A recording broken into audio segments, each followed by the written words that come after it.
What's going on, everyone, and welcome to the first episode of Backyard Banter. My name is Jonathan Shields, and I'm with my co-hosts James Keck and Tanner Sterrett. How you guys doing tonight? Great. Doing Excited to be good. here. So first, we'll kind of go around and introduce ourselves. Like I said, my name is Jonathan Shields. You'll hear them calling me John, Johnny, anything like that. But I'm from St. Petersburg, Florida. So big, Rays, Gator, Lightning, Magic fan, anything like that from down here. Went up to go play basketball at Benedictine, where I met all of them.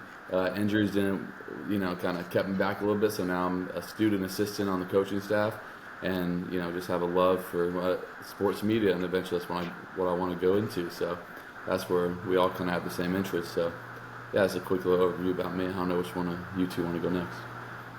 You got it, James. All right. Yeah, so my name's James Keck.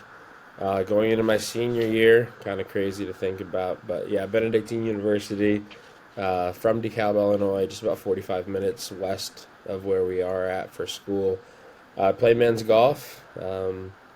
Not your traditional looking golfer, but I love it and it's a good time. And then basketball is still one of my passions.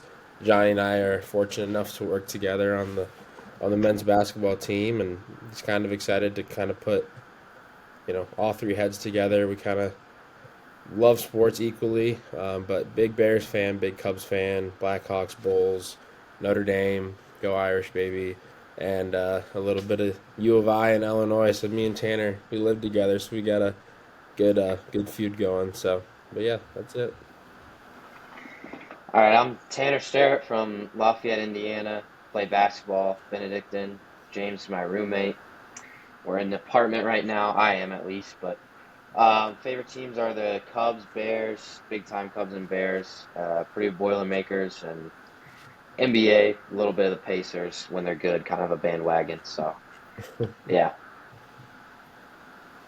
Awesome. So, just what a little bit to expect with this podcast, or however you're watching it, the different ways we're going to kind of get it out to the general public. Just really all sports talk, everything, not just our teams. We'll get into everything with college football, a lot of going on there right now. All the four major sports, the golf majors, whatever is relevant at the time, we'll talk about. And then we'll also go into just, sometimes just some lifestyle stuff. We normally like to end things when we used to do. We do the podcast for our university. We ended all those episodes with a draft. So I'm sure at some point we will incorporate some of those, and we'll also hopefully have some guests on eventually. So that's kind of just what to look forward to. And if you guys don't have anything to add, we can kind of just get right into it. Yeah, I mean, I just figure, like I said earlier, we have three big sports minds, and so we might as well sit here and talk about it for an hour and see if our opinions ever reach anybody, and maybe enlighten some people on Cubs, Rays, Bears, Bucks, whatever it is. So, Mm. but yeah, let's get it going. All right. So I think the first thing that we have to talk about is what is going on with college football. All of a sudden, 3 years ago, everything was perfect, in my opinion. And Yeah. I'm talking about the college football realignment. It started with Texas, Oklahoma going to the SEC. You were like, okay, that's kind of crazy, that's fine. And then USC, UCLA hop over the Big Ten. You think geographically doesn't really make sense, but hopefully that's it. And then earlier this week, a little bit last week, the reports started to come out, and then boom, bombshell. Oregon, Washington to the Big Ten, Colorado, Arizona State to the Big 12, and it leaves, I think I'm forgetting one of the teams, it leaves only 4 teams in the Pac-12. So, yeah, James, you want to go first? Just kind of tell us your opinion on it, and is Yeah. it good for the sport? That's the first question. Is this good for the sport? You know, that's a hard question to answer just right now, just because we haven't seen what it's going to do in terms of competition in the Big Ten and the Big 12 and the SEC. I think you forgot Utah in that in Yeah, that Utah's in going to that the Big 12 too. in that team. But so now you have Cal, Stanford, who's left? Oregon State, Oregon Washington State, State. Yeah. yeah. So what is going to happen to the Pac-12? I don't know, because I think what's going to happen is you're going to have some Mountain West teams move over, just because that's a huge opportunity for teams in the Mountain West to make a big jump. But is the Pac-12 going to be a Power 5 conference? No. I mean, it can't be when you have the Big Ten who's talking about maybe even getting up to 22 teams. It's just Like, insane. first of all, that doesn't the math because I hated that so much. Like in high school, there's conferences around me that say they're like the Western Big Six or something, and there's like 8 teams. Like, okay, hold on, that doesn't make sense. Whereas like the Big Ten, right? I understand it's never really been 10, but now we're talking about an expansion of up to 20 to 22 teams. So my biggest question is always going to be scheduling. How are Mhm. teams like UCLA, Oregon, Washington going to come over and play in West Lafayette, right? Mhm. Or travel as far as Rutgers or Penn State? Like, Mhm. it just doesn't make geographical sense to me. So it's big questions in the air, I think. But we won't find out, though, until we get those first couple games going and we see how, you know, they mingle together. So. Yeah. Tanner, before you go, I kind of got something to say. Oh, go ahead. I saw a report that it's like Rutgers flying to go play Washington is only 30 minutes shorter than flying from Rutgers to London. Yeah. Just to kind of That's wild. insane. And again, I grew up in SEC country. I had season tickets to the Gators all the way up until I was 15. So, like, I bleed SEC, bleed Florida, and seeing this kills me. I'm huge on traditionalists. I want Florida to play Georgia, Florida to play Tennessee. I want Indiana to play Purdue. I want Ohio State to play Michigan. I don't want Ohio State to go play Washington. Who cares? Who Like cares? I understand that it's all about the money and the TV rights deals now are just out of this world. But you're telling me for men's soccer that the Rutgers men's soccer team is going to fly and go play Washington in men's soccer? I know conferences are different for some of that. Like I know that the Florida lacrosse seems like the Big East, but like you're telling me the women's basketball team for Indiana is going to take a trip to go play UCLA and USC in the same week? Like I just think eventually, like all of a sudden, 10 years from now, maybe this will be the new normal. But I just cannot wrap my head around the fact that on a Saturday night, I'm going to be seeing, I could be hearing the SEC on CBS Music and saying a Big Ten matchup between Michigan and Washington. Like, what? Right. Right. Like, It's wild. I just, like, is it good for the sport? Hell no, it is not good for the sport.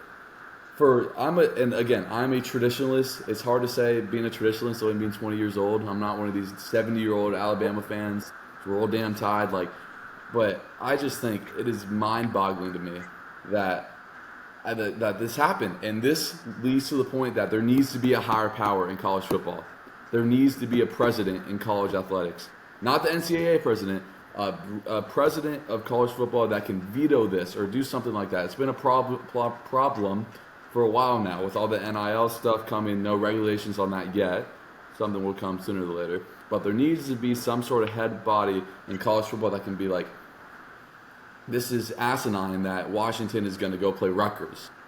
You know what I mean? But, I'm just one man, only one opinion. But, okay, sorry, Tanner, kind of took away your No, thought. you're good. I agree. I couldn't agree more. I can't wrap my head around it either. Like growing up in Big Ten country, you have Michigan, Ohio State. You play everybody. Now we've had divisions for about a decade now, and you just start to get used to that. And now we're adding in four more teams, and they're out west, which is wild to me. And I kind of blame the Big Ten the most. I mean, you start with Oklahoma and Texas, but you blame the Big Ten because they saw that, and we can all agree the Big Ten and SEC are like the two most The two powerful power. conferences. And the Big Ten saw that, and they started getting all the TV deals. Yep. And now all of a sudden, Big Ten has all the money. You got NBC, CBS, and Fox covering Big Ten. Doesn't get Like much better than Purdue that. has 4 night games on NBC this year. We've never played on NBC ever. So like that's different. But then you have the teams like Washington and Oregon. Like it just doesn't make sense. Neither does USC and UCLA. It's one of those things that like I always have that slight hope that like it doesn't actually go through and happen, but it just doesn't look like that right now, and it's unfortunate. And I feel bad for the schools like Cal and Oregon State, Washington State. Like Oregon State kind of has a good program right now, a good football program. They're on the rise, and now all of a sudden they're not going to have a conference to play in after this year, and that's just very unfortunate. And We even see some of it this year when we have UCF and Houston and those schools, BYU in the BYU, Big 12. Like yeah. those teams are going to get dominated in the Big 12. They're not going to compete, and so I think the first couple of years we're going to see programs, even the Mountain West, like Fresno State, Boise State. They're going to join probably those four Pac-12 schools that are or Pac-10, whatever it is. Who knows Pac what it 4. is anymore? Pac-4, yeah. Pac- So they're going to join those teams now, and it's just going to be interesting. So Yeah, I have an interesting kind of take. Like, could we see more FCS schools like North Dakota State, who's been a power, South Dakota State also a power?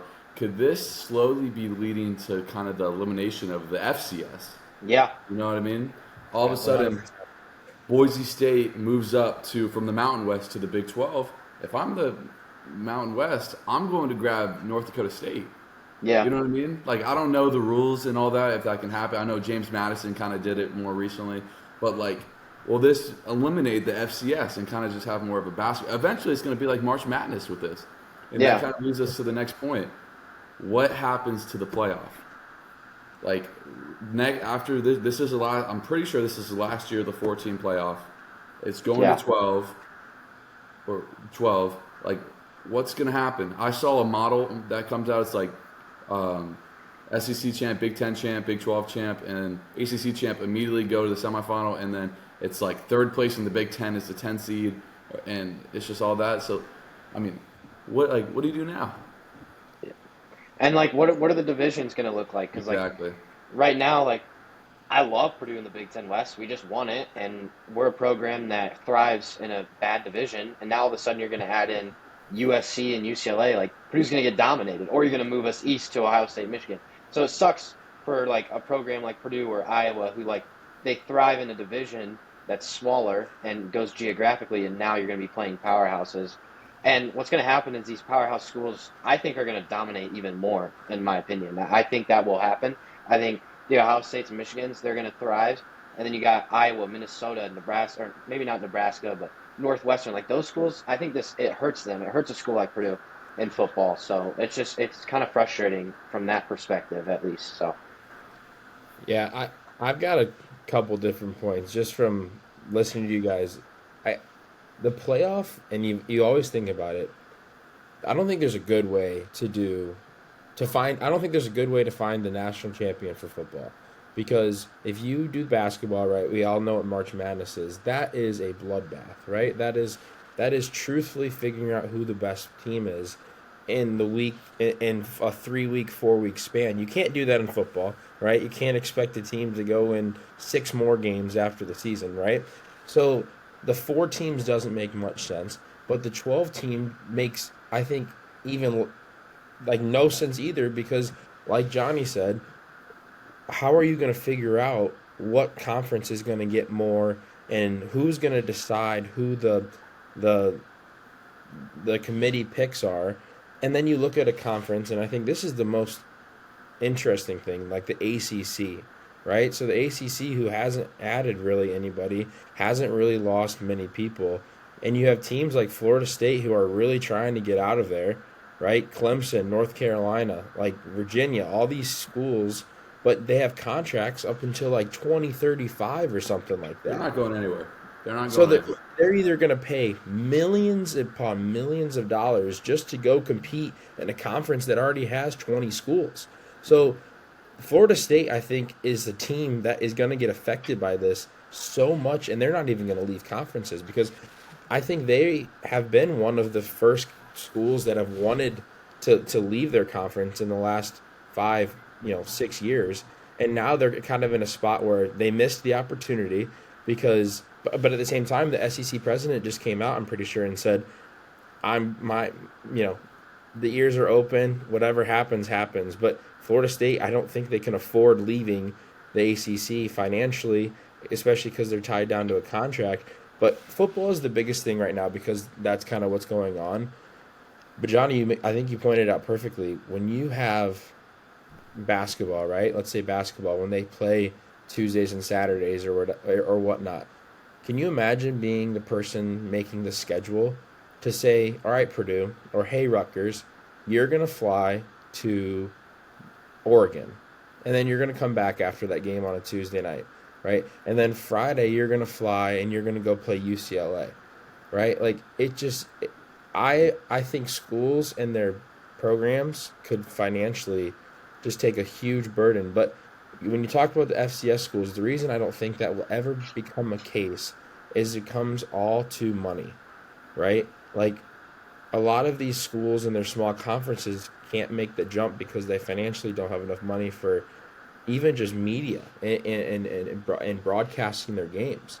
So I'm happy because as a Notre Dame fan, it doesn't affect me at all. I really don't think so. The ACC doesn't change at all, and those are we play ACC schedule, and so it's super super interesting because, like Johnny said, I'm a traditionalist. That's why I think Notre Dame. There's no reason to join the conference, but I think the ACC is going to be heavily affected, and Florida State is going to take a huge burden for this. And scheduling, you couldn't hire me, you couldn't pay me enough money to go out there and make a schedule for these Big Ten schools. Yeah, and that comes to the next point that I saw on Twitter the other day. Does only football do the conferences and let women's soccer stay in the Pac-12? Still let Stanford go play UCLA? I think that if they were going to do this, that would make the most sense because no surprise here, every sport besides football, and I think men's basketball and women's basketball in certain schools lose money. And if you're the men's soccer team at Rutgers, I don't even know if they have a men's soccer team. I know Florida doesn't have one.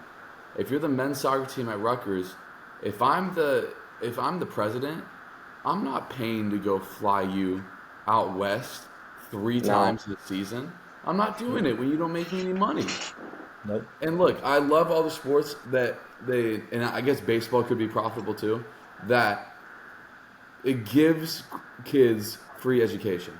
I will always 100% love that. But those kids getting a free education don't need to go from Rutgers to Washington. They can go to Rutgers and go play Penn State. Football, I get it. There's millions and millions, billions of dollars in football. But for the lacrosse, the soccer, the swimming, like, it just doesn't, I guess swimming's more meets, but, like, it just doesn't, it doesn't need to happen. If they were going to do it, this goes back, there needs to be a head of college athletics. Not the NCAA, but a head of college athletics that could relegate stuff like this. And until that happens, it's going to continue to be a free-for-all. Like, I'm sorry, this is like, it just blows my mind that in next year I could be seeing USC playing at Rutgers. And a conference game. A conference game. In the snow. Yeah, right. But, yeah, obviously this isn't going anywhere. We're going to keep talking about this, hopefully get some guests maybe that can give us some more insight on it. I mean, we could do a whole hour podcast just about this topic. Easily. But we do kind of want to get in, transition into the only major sport that's going on right now, and that's baseball. So right now, the Braves have the best record in baseball, even though the Cubs just took 2 or 3 from them this past weekend. And before we get in, do we want to get into our own teams first, then go into the whole thing, or kind of? I said we go trade deadline and maybe look at like the playoffs standings predictions, and then maybe go into our own teams. So yeah, is there any moves? I guess this trade line was there was no Juan Soto move like last year. And quick question: would you guys have traded Shohei? I would have, yes. No. I listen. My favorite podcast is the Tony Kornheiser show, and he has all these guests on, and they said I never ever would have traded Shohei. And this is the one thing I disagree with. Trade Shohei and get the farm. The Angels are 1 or 2 games over 500. They're not making the playoffs. They need if Shohei's if he told them privately, I'm going to resign, then that's different. But if you don't know, I'm sorry. I'm trading him somewhere and completely resetting my franchise with the package that you can get for him. I agree. Yeah. I couldn't agree more. I can't believe it's one thing if you don't want to like trade him, but like the fact that they bought as much as they did, like what little farm they did have is now gone. And for Lucas Shohei, Giolito, I'm pretty sure. Yeah, Giolito. They got some bats. And they got a closer. I think that Jorge Lopez maybe in that deal too. Yeah, I mean, what are you doing? Like Shohei's gonna leave, and you just gave up your farm and you're not going to make the playoffs. So you set your franchise back even more. Like you could have sped up a rebuild knowing that Shohei's going to leave and you're not going to make the playoffs. So that made absolutely zero sense to me. That was a head scratcher for sure. It makes you think that maybe Yeah, privately Shohei was like, yeah, guys, like Shohei is from all we only see him from social media. It's just an all around great guy. It's not all about the money. It's about his situation. Blah blah blah. He's gonna get a $600 million contract offer. yeah, He is the guaranteed. best. He's the best baseball player ever to ever play, and he's about to hit the open market. And I'm sorry, you could have traded. The Rays would have given up their top 8 prospects for him. Yeah. Like, I think you nailed it on the head though. Again, we don't know, right? We're just 321, 20-year-old, 22 now. Shoot, yeah, shout out. yeah, But I think there's a private conversation going on. I think there has to be a point where the Angels and Shohei got together, and maybe Shohei said, "Hey, you get rid of me, there is a 0% chance I'll ever put an Angels jersey back on." Right? Like, but instead you keep me, maybe instead of me wanting 600 million, I want 575 or something like that, and I'll stay here in Anaheim. It's I think there's a lot of questions on that, but it was such a weird trade deadline. I think because there's what big names happened, truthfully. I mean, What teams got that much better, right? I like. The Rangers tried to. I mean, they just I stocked mean, up on pitching. Justin Verlander and Max Scherzer going. The Mets. I think it's a bigger deal that the Mets sold necessarily that the Rangers bought as heavily as they did. Oh, Because yes. the Mets had the highest salary hit, whatever the highest team salary ever this year. Yep. And then 3 months later, sold everything, which I think was a good move by them. They got some really good prospects from the Astros, especially in that Verlander deal. But I mean, I think that's more of a big deal than anything. I mean, I think Verlander going back to Houston, arguably with Framber, who just threw a no-hitter, and Verlander, you have 2 of the top 5 pitchers in the AL. Like, that's not a stretch to say, especially since McClanahan for the Rays is only a first-half pitcher, evidently. And I love him. He went to USF. I love him. But, God, I hope he's on the IL right now with forearm tightness. I hope he kind of gets it figured out because we need him. But back on topic, I think part of this, if there was no internal conversation with Shohei and the Angels, do you think there's a pride thing with the Angels president or GM or owner that's like, man, do I really want to be the guy that trades the greatest baseball player ever? Yeah. 100%. That's like trading Michael Jordan in his prime. Well, it's Yeah, but Michael Jordan was a winner. Shohei's not winning. Tanner, shut up. If the Bulls were if the Bulls were 2.5 out for the play-in and had a sub 500 record going to the trade deadline, and Michael Jordan, you don't know what he's going to do. He's a free agent. Could go to Miami after this year. It's the same. I think part of it is you don't want to be known as the guy that trades Shohei Ohtani, but I think it's worse as being the guy that didn't win with the 2 generational talents from this decade. Yes, It's but embarrassing. I don't think it is. I don't think it's as embarrassing as people think it is because you can look at any team ever, right? In baseball alone, you're not going to win with 2 guys. You're not. That's And 100% truthfully, right. I don't care how good of a year the Angels could have. You're not going to win many games if you if you have Shohei, right? If you have Shohei, you're going to win games. If you have Mike Trout, you're going to win games. But if those are the only 2 pieces that you can put out there every day, right? You're not going to just be a sustainable team. But I tell you what, who else wins games? The Oakland Athletics win games. Doesn't matter. You need to win a lot of games. Somehow. Well, a lot of games is a stretch because I don't think the A's are going to win a lot of games. But, dude, No. I would have loved to see if they traded him. And I think another thing, you know how much of a hit they would have taken in terms of selling out tickets?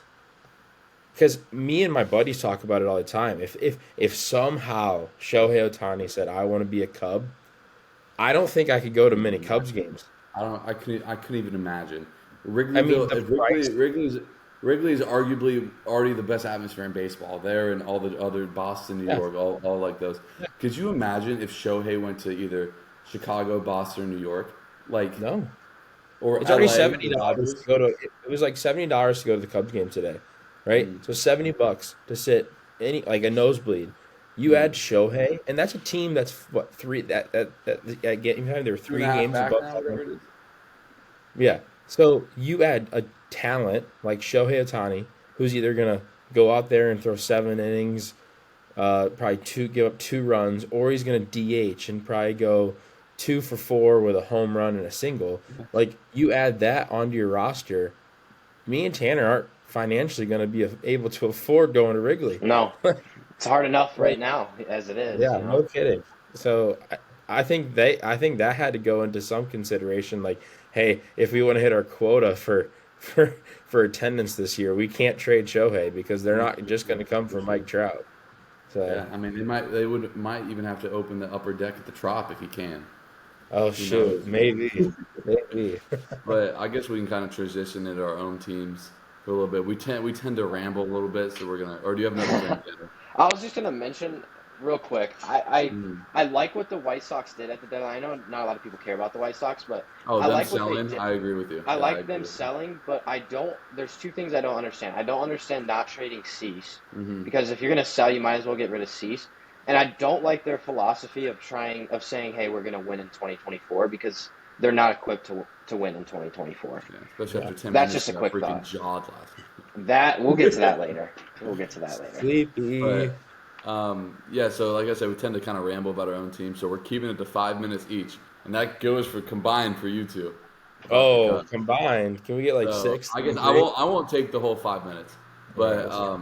for the Rays, obviously they got out to the best start ever. But I told you guys both on the Benedictine podcast and privately, obviously it's not sustainable.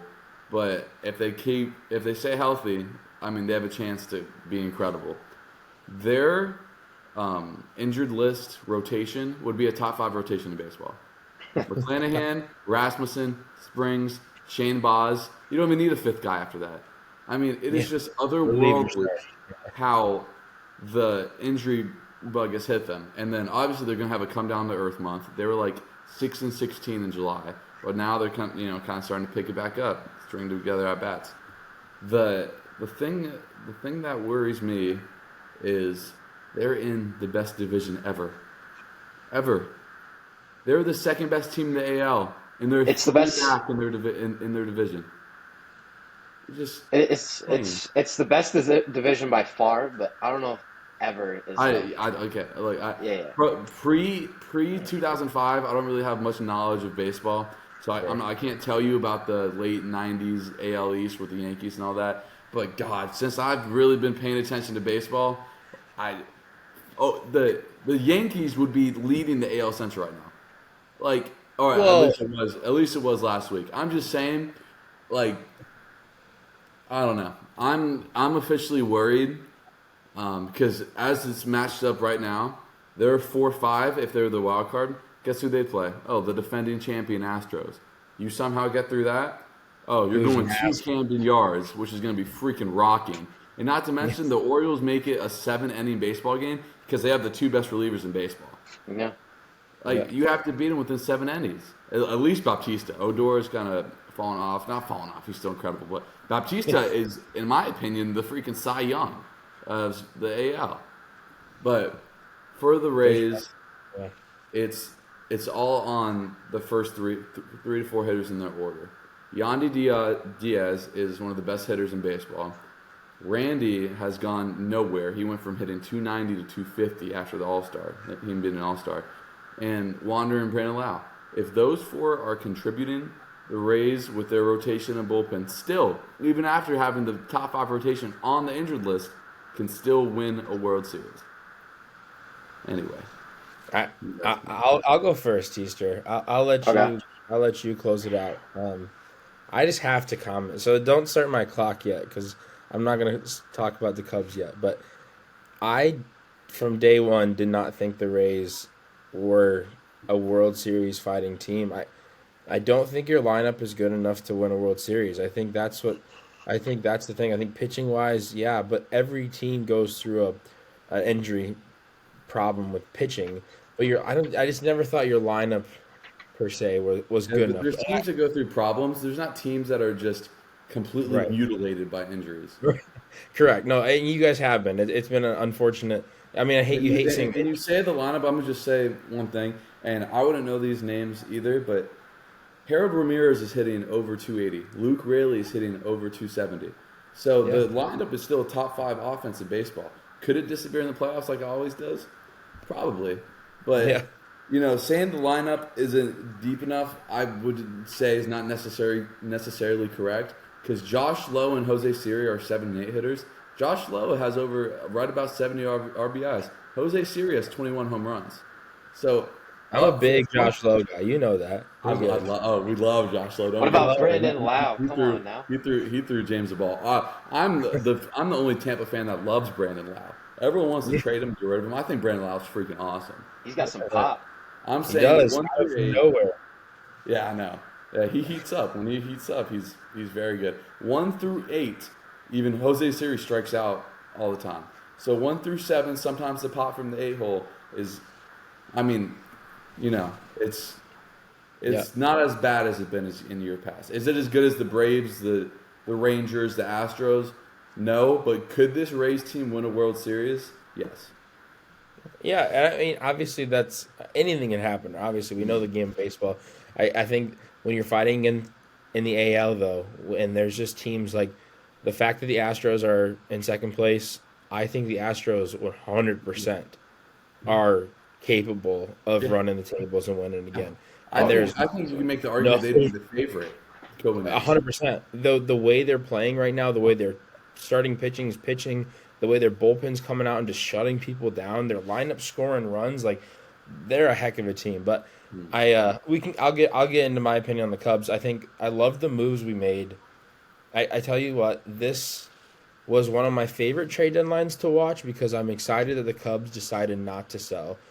But also, when you say we bought, we didn't really buy, right? We didn't go out there and we didn't really give up a ton to where, say it all, we hit a month like the Rays did, and we go, 6-16 or whatever it was. Like, if we did that, we're not really putting ourselves in a hole, right? We went out there, we got a good bullpen arm from the Royals, right? I love it. I love seeing a different angle. And then you add a guy like Candelario who has been electric, like Beast. an electric first baseman, right? Like he got a hit today, and he's over at first base cheering. Wrigley's going nuts. You would think it's Game 6 of the NLCS. Like it was just as a fan of the Cubs, it was an amazing like feeling and reaction to see all these guys get so invested. I love watching Adbert Alzolay go out there and close a game, I and love watching him he too. wins the game, and all you can hear him scream is "Vamos!" And I'm like, and he did that when Mike Tauchman robbed the home run. Right, Mike Tauchman robs a home run. We win the game, and he looks at probably Amaya, and he's like, "Vamos!" I'm like, "What did you do? Like you just gave up a home run that you got saved." But like he's electric. So I think, but the key to the Cubs is getting Marcus Stroman to come back and be Yes. half of what he was in the first half because again he's injured. But I think it's more, and I hate like saying they're faking injuries because I know he's hurt, right? But I think this is more of an injury. Just their Cubs are saying, hey, take a couple starts off, right? We'll put in Javier Assad. We'll put in some pieces in here. Get yourself right. We are gonna need you in September to go out there and be the Stroman that we know you can be, and the Stroman that we could have traded and got a ton of pieces for. But you got a guy like Justin Steele who's going to go out there and give you 5-6 quality innings every time. The bullpen's looking pretty sharp, and the lineup with Cody Bellinger is looking hot. So this team rakes. This team's pitching well. There's no reason with how bad the NL Central is. We're a game and a half back. The wild card is in our grasp. This team could run the table, but at the end of the day, we might have won the series against the Braves, but that team is nasty, and that lineup that we watched this weekend is disgusting. So I'll be interested to see what happens and shakes out, but I love watching Cubs baseball right now. Tanner, before you go, I just think as an outside viewer of baseball obviously is a long season, a lot of games. to me, it is important that the Cubs are good. It is important when the Red Sox and Yankees, Dodgers are good. It brings excitement. Like the Cubs closer got the save the other day, like you said. You would have thought it was Game 6 of the NLCS. Like that's Yeah. awesome. It's the middle. It's the beginning of August. We're in the dog days of the season. As Yep. just someone who I know James hates the pitch clock. Someone that was a huge favor of the pitch clock because baseball needs more urgency. I mean, all that is just awesome to see. I like it now, by the way, Johnny. You I like I kind of like that? it like. too. Change Yeah. your mind? I don't like when I'm there, Yeah, but I but you're love watching being it. able to sit on my couch for just over 2 hours and watch a full baseball game. It's Yeah. nice. I agree. Yeah, man. Excitement's through the roof. I'm with James. This was a big series this week because we've won 5 straight series. You're on fire. But they weren't against great teams, so this was a test. And we just went blow for blow the last 2 games. I mean, punch after punch. Braves get 2 runs, Cubs respond, then the Braves respond. It was like that the last 2 games, and we just were wire to wire with the best team in baseball, in my opinion, the Braves, and that shows that we can compete. Like we still got work to do. Like we got to, we're in a playoff spot now, but we got to make the playoffs first. But it shows me that when we get there, like I think we can compete with people when we're in there. That was awesome to see. But one thing that I saw today that was kind of shocked me actually is the Cubs are over 500 in every month of the season except one. So like it's something that's been happening every month of the season except that rough month of May. We had some injuries. Bellinger got hurt. Hendricks hadn't even made a start yet. Bullpen wasn't great. So outside of May, the Cubs are I think they're like 16 games above 500. So I think that's kind of impressive. Fifth best run differential in baseball, which I think is an important stat over the course of 162 games because it just shows you which teams are elite, which teams aren't. And I'm in love with the bullpen right now. They're shutting everybody down. Today was a great performance by every bullpen pitcher that came in and pitched. The lineup, I mean, everybody's talking about the Braves lineup and how they have 9 guys with the OPS above league average. Like people are talking about how absurd that is, and it is. But the Cubs lineup the other day when they showed the OPS league average, the Cubs had 8 of 9 above league average. So that just kind of shows you how deep the Cubs lineup is right now. And the only one that was below is Nick Madrigal, and we all know he's not gonna have a high OPS because he doesn't hit for power. But I'm in love with the Cubs right now. My only concern right now is starting pitching. Marcus Stroman needs to come back, and he needs to pitch at a way better level than what he was last month. And right now, I'll be honest. Right now, outside of Justin Steele, I have zero confidence in our starting pitching. We know Hendricks is going to give us a good game, but then he's also going to get rocked just like he did on Friday. So he's going to be inconsistent. And then Jameson Taillon has been better of late, but overall his whole body of work has not been good enough. And Drew Smiley, he sucks right now. So I'm concerned with our starting pitching. But if our lineup keeps hitting like this and the bullpen keeps performing, you only need a starter to go 5 innings. So I think the Cubs, I do think they'll win the division. The only team that they play that's above 500 the rest of August is the Blue Jays, and it's this week. And then we play the Royals, White Sox, Tigers, Pirates, all in a row. So the Cubs can do some damage, even more damage coming up. It's going to be exciting. I love the trade of Candelario. The boys are on fire. What else is there to say? So, But I think there's an important point that you touched on is pitching wins in October. The it does. fact Yeah. that the Orioles will not win the World Series is because they don't have good starting pitching. They have average starting pitching. The fact that the Astros can make it back to the World Series is because they have above average starting pitching. We've seen it all the time. A pitcher gets hot, you can ride him in October. Happened with the Phillies last year. It happens every year. Happened So with I the have to Cubs in ask. 2016. Yeah. Yeah. Yeah. You never know. I mean, we're still 2 months away from the playoffs. So anything can happen. But from right now, we had our predictions in the beginning of the year. I think James and I both had the Padres, Blue Jays Phillies. World Series. I think I had Right. Phillies in there too. Phillies. Yeah, Right somewhere. now, what's your World Series and who's winning it? I'll go first because I kind of like mine. Uh, I'm going to Astros. They are so good. Um, Astros Braves. I just think, I mean, sure, that's a very, very safe pick, right? But when you just look on paper, you look at their upcoming schedules, because I did look at this. There is absolutely no reason, right? The Astros are going to catch up. In my opinion, I think they're going to catch up, and then I think they're going to win that division. I think they're playing too good a baseball, right? And I do believe they're the better team in that division. And then the Braves are the Braves, right? And nobody's going to catch them, and they're just going to score 8 runs a game, and their pitching's going to shut people down. So I think Astros Braves is my prediction.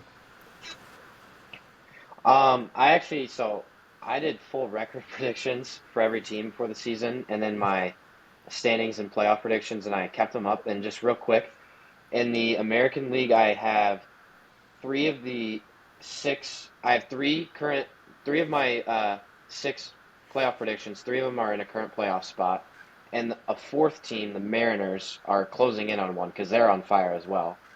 And then in the NL, I also have no, in the NL I have 4 out of 6 right now. I missed on the Padres and Cardinals, but I have the other four. I got Dodgers, Phillies, Cubs, Braves right now. Before the season, I said Braves, Mariners. I still like the Braves. The Mariners, if they keep playing well and they get hot and make the postseason, they're still dangerous because that's a talented roster. But right now, the American League, I think I'm going to go with the Rangers. I like their lineup a lot. I know Josh Young just got hurt, and they have the pitching. It just, for whatever reason, they seem pretty dominant this year, and I don't know. I just think this might be their year. Like I said, I like their pitching staff, and for whatever reason, I've always thought the Rangers had a good chance this year, and I still like them. So I'm gonna go Rangers Braves as of now. Yeah, I don't hate that. I'm gonna deviate a little bit because I'm gonna give you my ALCS. I'm telling you, the ALCS will be the Blue Jays and the Astros. Watch it happen. Ooh, Watch it that'd be happen. The interesting. Blue Jays lineup is also too good to keep. Like, they're good. I think they're 13 games over 500. But, the Astros, I mean, like, they just know how to win, man. Bregman and Pena are having down years. But you get in the playoffs, like, best of 7, like, I'm taking the They've been there. Astros. They've I'm been there. taking Jordan. That's Yeah, what I'm taking. right. They've And been there. then the Braves, I think that is going to be the Braves and Phillies in the NLCS. The Phillies, I love Bryce Harper. Hot take. I love Bryce Harper. And I know they're right there in the wild card mix. I think they're tied for one of the wild cards. Yeah, with the Giants. Yeah. And I just We think just lost to the A's today. Whatever. it's okay. I'm just saying. And then the Braves will win the World Series because Spencer Strider in October will be the best pitcher in baseball. Yeah. He pitched against the Rays of the Trop, and he is terrifying to go against. I do not want to face Spencer Strider. He has that Garrett Cole type of intimidation, where it's like, if we score 2 runs, like, we might win. You know what I mean? And I know his ERA is over 3. He's not low ERA guy, but if you're making 3-4 starts in the postseason, who else are you taking to go 3-1 really? Verlander, Framber on the other side, but that's He's gonna go out there and strike I wouldn't 8. bet Yeah. against Spencer Strider, Drew Smiley, Charlie Morton if he's still there. I know he's hurt, I think, but yeah, I mean that's who I got. But we're getting kind of late on time, so we might want to save NFL for our next episode. Still got plenty of time to dive into Yeah, that. plenty of time for And NFL. then, Yeah. but yeah, we're gonna go into something that might become, kind of a. I think we're planning on doing these twice a week for now, maybe 3 times a week.